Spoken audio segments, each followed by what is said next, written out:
2021년 1월 17일 큐티 말씀입니다. 요한복음 6장 30절로 40절입니다. 그들이 묻되 그러면 우리가 보고 당신을 믿도록 행하시는 표적이 무엇이니까? 하시는 일이 무엇이니까? 기록된 바 하늘에서 그들에게 떡을 주어 먹게 하였다 함과 같이 우리 조상들은 광야에서 만나를 먹었나이다.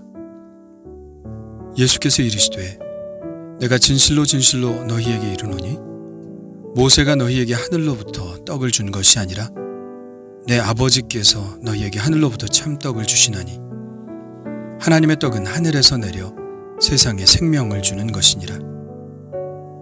그들이 이르되 주여 이 떡을 항상 우리에게 주소서. 예수께서 이르시되 나는 생명의 떡이니 내게 오는 자는 결코 줄이지 아니할 터이요 나를 믿는 자는 영원히 목마르지 아니하리라. 그러나 내가 너희에게 이르기를 너희는 나를 보고도 믿지 아니하는도다 하였느니라. 아버지께서 내게 주시는 자는 다 내게로 올 것이요 내게 오는 자는 내가 결코 내쫓지 아니하리라. 내가 하늘에서 내려온 것은 내 뜻을 행하려 함이 아니요 나를 보내신 이의 뜻을 행하려 함이니라. 나를 보내신 이의 뜻은 내게 주신 자 중에 내가 하나도 잃어버리지 아니하고 마지막 날에 다시 살리는 이것이니라. 내 아버지의 뜻은 아들을 보고 믿는 자마다 영생을 얻는 이것이니 마지막 날에 내가 이를 다시 살리리라 하시니라. 아멘. 오병이어의 기적을 경험한 사람들이 예수님께 큰 기대를 걸고 찾아오지만 예수님은 그들이 원하는 대답을 하시지 않습니다. 예수님은 그들에게 썩는 양식을 위하여 일하지 말고 영생하도록 있는 양식을 위하여 일하라고 하십니다. 사람들은 그러면 그 일이 무엇이냐? 우리가 어떤 일을 해야 하나님의 일을 하는 것이냐? 라고 묻습니다. 그러자 예수님은 이렇게 말씀하시죠. 하나님께서 보내신 일을 믿는 것이 하나님의 일이니라. 그러면 하나님께서 보내신 이는 누구일까요? 그들은 그가 바로 예수님 자신을 말하는 것임을 알아챘습니다. 그러나 그들은 믿지 않죠. 사람의 믿음이라는 것이 이렇게 쉽게 변하는 것인가요? 오병이어의 기적을 경험하고 그들은 예수님에 대해서 이렇게 고백했습니다. 이는 참으로 세상에 오실 그 선지자라. 그리고 그들의 임금까지 삼으려 했습니다.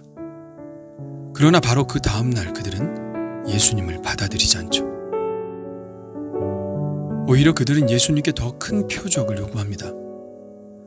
그러면 우리가 보고 당신을 믿도록 행하시는 표적이 무엇이니까? 하시는 일이 무엇이니까? 그들이 보기를 원하는 표적이 무엇인 줄 아시나요? 그들의 말을 들어보시죠. 기록된 바 하늘에서 그들에게 떡을 주어 먹게 하였다 함과 같이 우리 조상들은 광야에서 만나를 먹었나이다. 표적이죠. 그들이 원하는 것은 또 표적이었습니다. 오병이어의 표적 같은 것으로는 아직 성에 안 찼나 봅니다. 그들은 더 큰 표적을 요구하죠. 하늘에서 만나를 내려준다면 믿겠다는 것입니다. 정말 그들은 하늘에서 만나가 내려오면 믿을까요? 예, 그때는 믿겠죠. 그러나 조금 지나면 그들은 또 다른 표적을 요구할 겁니다. 그래서 예수님은 그들의 믿음을 인정하지 않으신 것이죠. 표적은 표적을 요구합니다. 더 큰 표적은 또 그보다 더 큰 표적을 요구하죠. 표적을 보려고 하는 믿음은 중독과도 같습니다. 한번 촉발된 중독의 회로는 항상 더 큰 자극을 요구하죠. 무엇을 보고 믿으려는 성향을 가진 사람들이 지금도 참 많이 있습니다. 그들은 겉으로 보기에는 신앙에 열정이 있는 것처럼 보입니다. 그러나 그런 열광주의자들이 빠지는 길은 언제나 같죠. 바로 종교적 사기꾼들입니다. 한 사기꾼의 바닥이 드러나면 그들은 또 다른 종교 사기꾼을 찾아 나섭니다. 그들은 과연 믿음이 있는 것일까요? 그들 안에 있는 것은 예수님일까요? 아니면 기적 자체일까요? 아마 그들은 예수님이 찾아오셨어도 기적을 베풀지 않으면 예수님을 박대할 사람들일 겁니다. 예수님은 그런 사람들에게 심한 염증을 느끼십니다. 만나와 같은 표적을 찾는 자들에게 예수님께서 주실 수 있는 대답은 무엇일까요? 예수님은 그들에게 이렇게 말씀하십니다. 내가 진실로 진실로 너희에게 이르노니 모세가 너희에게 하늘로부터 떡을 준 것이 아니라 내 아버지께서 너희에게 하늘로부터 참떡을 주시나니 하나님의 떡은 하늘에서 내려 세상에 생명을 주는 것이니라. 이 말씀은 마치 예수님께서 그들이 요구하는 떡을 주시겠다는 말씀으로 들립니다. 하나님의 떡, 곧 하늘에서 내려 세상에 생명을 주는 떡을 주시겠다는 뜻으로 그들은 알아들었죠. 그래서 그들은 말합니다. 주여, 이 떡을 항상 우리에게 주소서.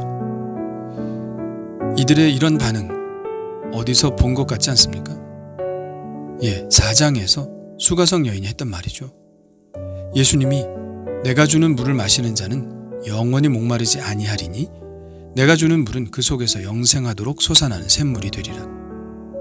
이렇게 말씀하시니까 그 여인이 주여, 그런 물을 내게 주사 목마르지도 않고 또 여기 물 기르러 오지도 않게 하옵소서, 이렇게 말합니다. 이 여인처럼 그들은 예수님께서 말씀하신 떡이 입으로 먹어 배로 들어가는 그런 떡을 말씀하신다고 생각했습니다. 예수님은 4장에서 이 여인이 알아듣지 못하자 단도직입적으로 가서 내 남편을 불러오라고 말씀하셨죠.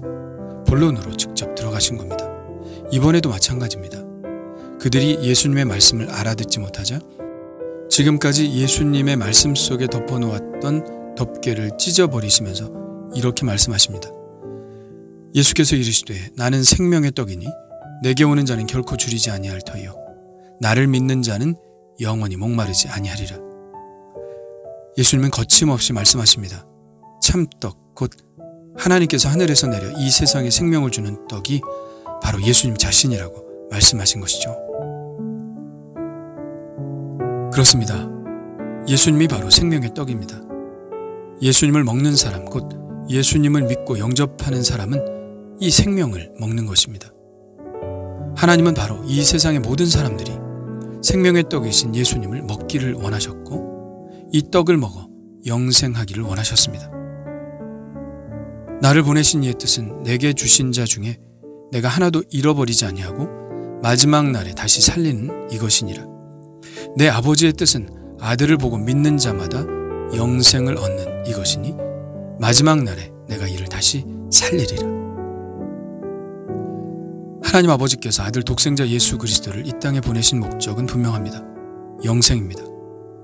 하나님 아버지의 뜻은 아들 예수 그리스도를 보고 믿는 자마다 영생을 얻는 것입니다. 오병이어의 기적은 표적에 불과합니다. 모세가 주었던 하늘에서 내려온 만나는 진정한 생명의 떡인 예수 그리스도의 그림자와 모형에 불과합니다. 그러므로 우리가 구해야 할 것은 오병이어와 같은 내 배를 채워줄 떡이 아닙니다. 하늘에서 만나가 내리는 것과 같은 표적도 아닙니다. 우리가 구해야 할 것은 오직 예수 그리스도이십니다. 참떡, 우리에게 영원한 생명을 주실 수 있는 유일한 분, 오직 예수 그리스도를 구해야 합니다. 기적이 없어도 우리는 예수를 구해야 합니다. 우리의 배가 채워지지 않아도 우리는 예수를 구해야 합니다. 우리는 과연 지금 예수를 구하고 있나요? 아니면 표적을 구하고 있나요? 우리는 지금 예수를 구하고 있나요? 아니면 내 배를 채워줄 떡을 구하고 있나요? 주님 감사합니다. 우리의 눈을 뜨게 하사 참떡이신 예수님을 알아보게 하옵소서. 기적보다 예수님을, 배부름보다 풍요보다 예수님을 구하게 하옵소서. 오직 예수님만 구하기를 원합니다. 예수님의 이름으로 기도합니다. 아멘.